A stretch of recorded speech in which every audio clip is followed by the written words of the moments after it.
Hi guys, welcome you to TSP. आज हम structural organisation of animal का short note बनाने वाले हैं एंड उसको रिवाइज करने वाले हैं। So revise and make your concept strong with TSP.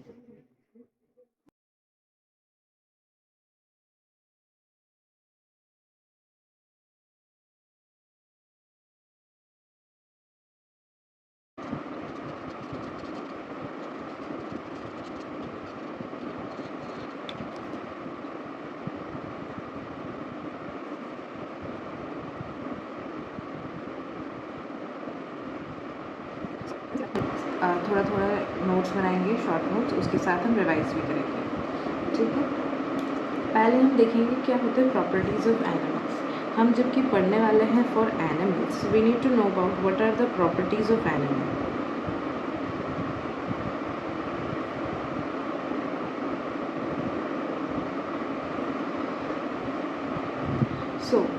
सो हम बहुत ही शॉर्ट में सब कुछ लिखेंगे that animal belongs to animal kingdom. So they belongs to animal kingdom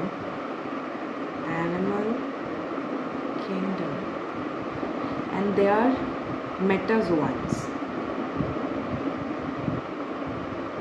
Okay, so this is the first point. Second point is they are heterotrophs. Animals are heterotrophs. Heterotrophic nutrients हम सबको पता रहता है। हमें ये सब लिख के पोथियाँ नहीं बनानी है, हमें है ना सिर्फ इम्पॉर्टेंट पॉइंट्स ही लिखना है because this is the short note. So still I would be like to tell you that heterotrophs क्या होता है, जो कि अदर्स यानी कि दूसरों पे डिपेंड होता है अपने फूड और न्यूट्रिशन को लेके। Now third, holozoic mode of nutrition होता है उनमें। होलोजोइक यानी कि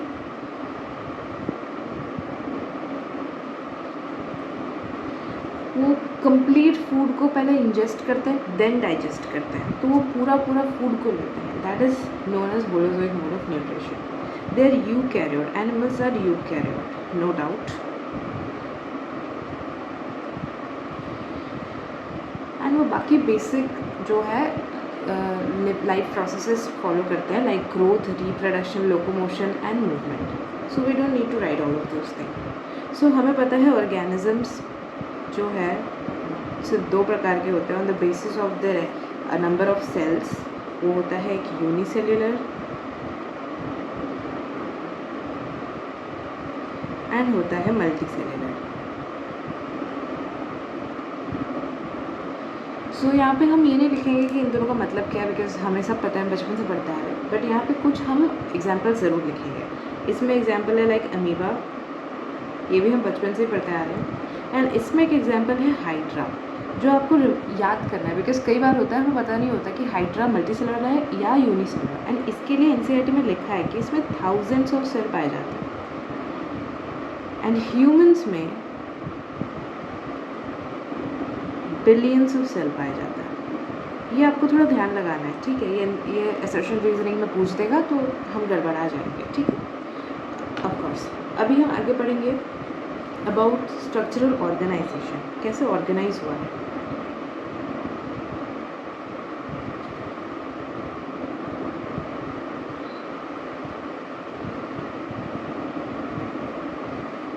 सो द बेसिक चीज़ें जो हम बचपन से पढ़ते आ रहे हैं वही है दैट सेल्स वो aggregate to form tissue aggregate to form organs, organ aggregate to form organ system,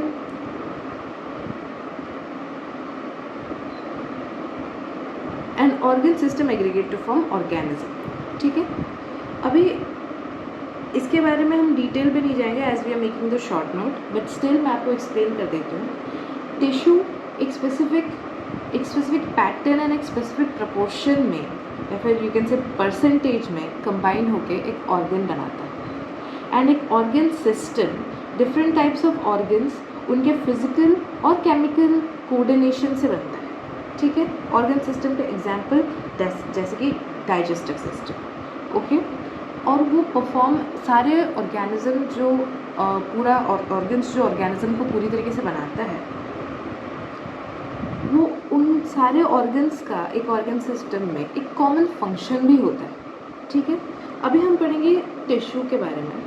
so animals primarily 4 basic tissue से बने होते हैं। सो 4 बेसिक टिश्यू होते हैं जिससे हमारी पूरी बॉडी बनी होती है। इनके कॉम्बिनेशन और इनके लाइक पैटर्न एंड प्रोपोर्शन से ही पूरी बॉडी बनी होती है। हम एक स्टेप बाय स्टेप हर एक टिश्यू के बारे में भी लिखेंगे। 4 बेसिक टाइप्स ऑफ टिश्यूज। पहले है epithelial tissue.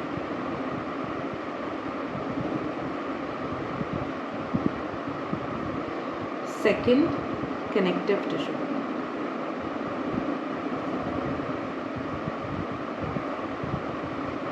Third muscular tissue. Fourth neural tissue.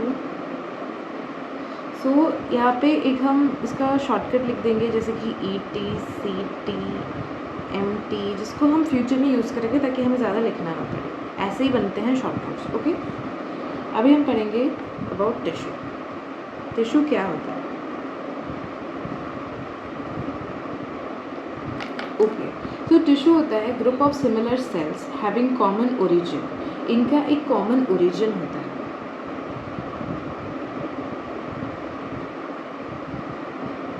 With some intercellular spaces having intercellular matrix and perform a specific function.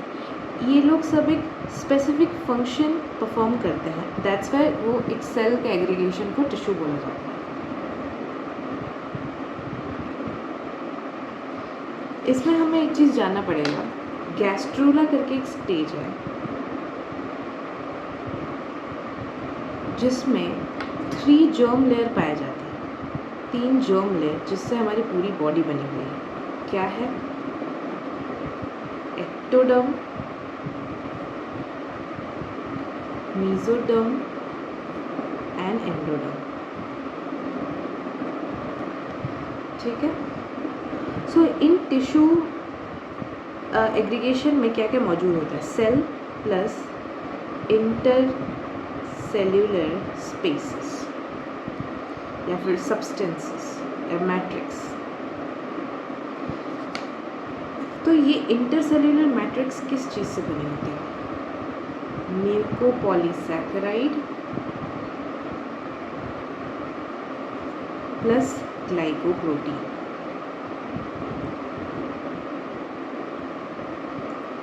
Okay,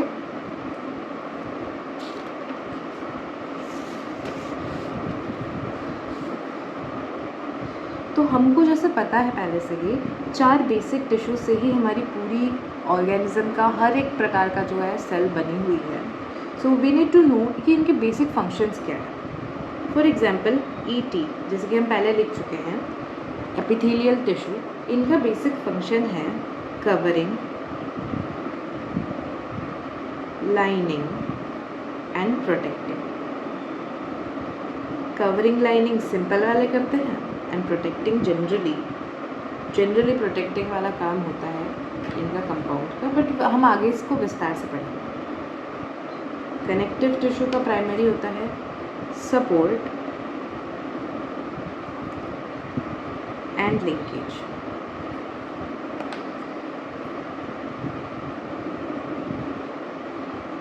muscular tissue का रहता है locomotion and movement.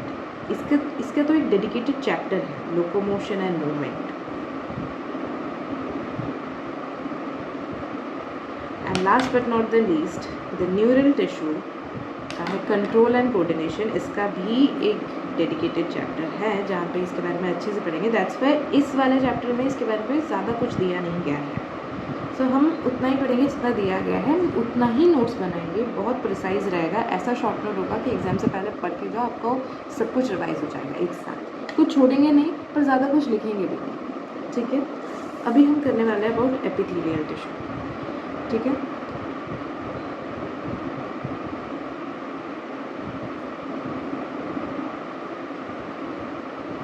Epithelial tissue को epithelium भी बोलते हैं। सो यहाँ पे सेल्स जो है कॉम्पैक्टली पैक्ड होते हैं।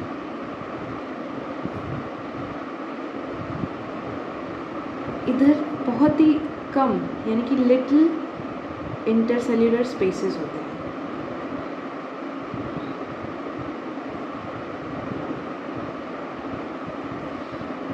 एंड जबकि लिटिल इंटरसेल्यूलर स्पेसेस होते हैं तो लिटिल मैट्रिक्स भी होता है, यानी इंटरसेल्यूलर सब्सटेंस भी बहुत कम होता है यहाँ पर, ठीक है। सो ये हमेशा रेस्ट करता है कनेक्टिव टिश्यू के ऊपर, ठीक है। अब ये ज़्यादातर एवैस्कुलर होता है, यानी कि इसमें ब्लड वेसल्स नहीं होती हैं, बट इसमें जो ऑक्सीजन, न्यूट्रिएंट जो भी एक सेल को ज़िंदा रखने के लिए चाहिए रहता है वो ब्लड सप्लाई होती है, लेकिन कनेक्टिव टिश्यू में होती है एंड बेसमेंट मेम्ब्रेन के थ्रू ये डिफ्यूज़ होके एपिथेलियल टिश्यू के तरफ चला जाता है। Now we will know about what is basement membrane, ठीक है। सो समझ लीजिए ये वाला हिस्सा है कनेक्टिव टिश्यू, ये होगा एपिथेलियल का टिश्यू। सो ठीक है, ये है इसका बेसमेंट मेम्ब्रेन,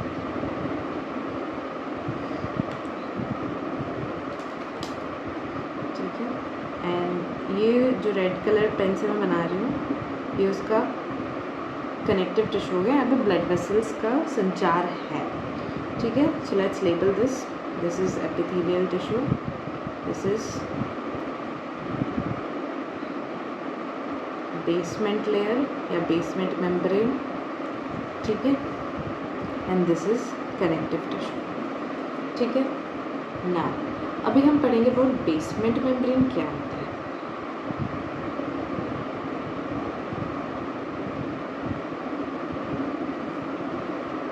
ठीक है, तो बेसमेंट होता है नॉन सेल्यूलर, वो सेल से बना हुआ नहीं होता है, ठीक है। और ये किससे बना हुआ होता है? It's made up of glycoprotein and mucopolysaccharide. आपको याद आ रहा है कुछ इसके बारे में?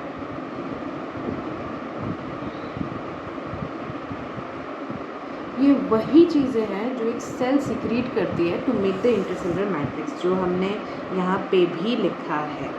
सो आपको क्या लगता है ये किसके सिक्रीशन से बना होगा? डेफिनेटली ये एपिथेलियल टिश्यू और कनेक्टिव टिश्यू के सिक्रीशन से बना होगा। So it is secreted by both epithelial tissue and connective tissue. Very easy. Now अभी एपिथेलियल टिश्यू के बारे में कुछ और जानकारी ले लेते हैं कि ये हाईएस्ट रीजनरेशन होता है। जैसे ये हमारी स्किन या फिर कहीं पे भी कुछ कट लग जाता है, कितनी तेज़ी से वो अपने आप को हील कर देता है, बिकॉज इसका काम ही है लाइनिंग, प्रोटेक्टिंग, कवरिंग, तो वो अपने आप को हील कर लेता है। उसका रीजनरेशन पावर बहुत ज़्यादा होता है, ठीक है।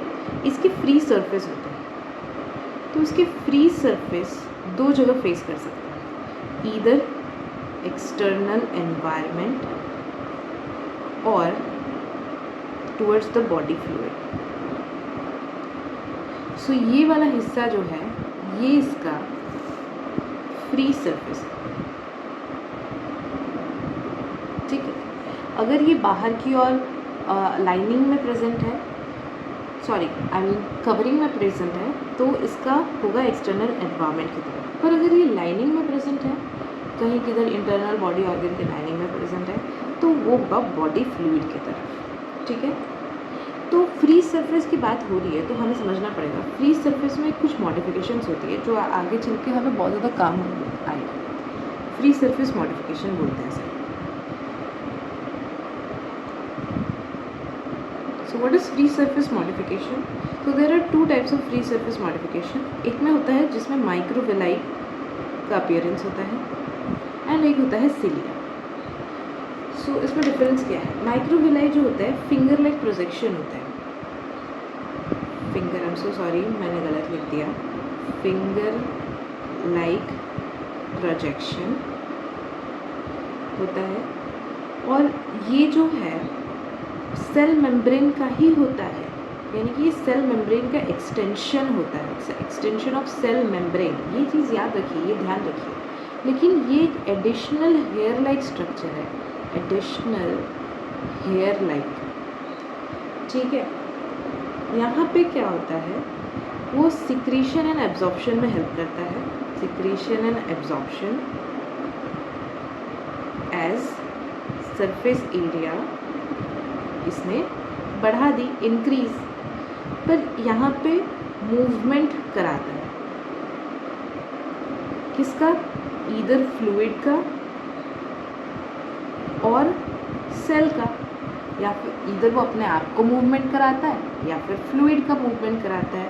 इसमें एक है only in one direction, movement सिर्फ और सिर्फ एक डायरेक्शन पे ही होगी, डुअल डायरेक्शन यहाँ पे सपोर्ट नहीं करी जाती है। ओके, ना हम टिश्यू में एक बार छोड़ दिए तो हम यहाँ लिख देंगे, इफ़ यू हैव स्पेस और add some sticky note, histology क्या होता है। हिस्टोलॉजी ये होता है माइक्रोस्कोपिक स्टडी ऑफ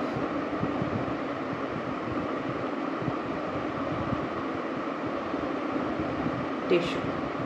ठीक है, अभी एपिथेलियम का ओरिजिन, एपिथेलियम सेल का ओरिजिन क्या है, इसका हम ऐसे देखते हैं, इसको हम डिनोट करते हैं, एक्टोडर्मल को हम पिंक से डिनोट करेंगे EN, एंडोडर्मल। ठीक है, तो एपिथेलियल टिश्यू का ओरिजिन है EN, यानी कि ऑल द थ्री ओरिजिन्स। ठीक है, now epithelial tissue are divided into two parts based on the layer of cell present. तो एक पार्ट है सिंपल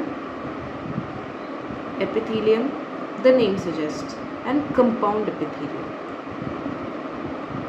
सिंपल epithelium बहुत ही सिंपल है, मासूम सा है, ये प्यारा सा, इसमें सिंगल लेयर होता है, एक ही लेयर होता है ऑफ सेल, और यहाँ पे होता है multiple layer of cell, multiple layer of cell.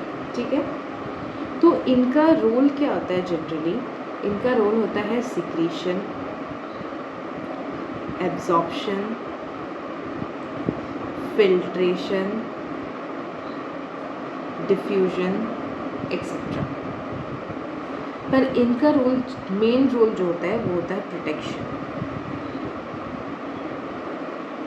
ठीक है, ओके, सो अभी हम देखेंगे स्ट्रक्चरल मॉडिफिकेशंस के हिसाब से एपिथेलियल टिश्यू कितने में डिवाइडेड है। ये है on the basis of layer of cell, epithelial tissue 1, 2 and 3। तो on the basis of structural modification, क्या मॉडिफिकेशन हुआ है उसके बेसिस में simple, squamous, simple cuboidal and simple columnar. ठीक है,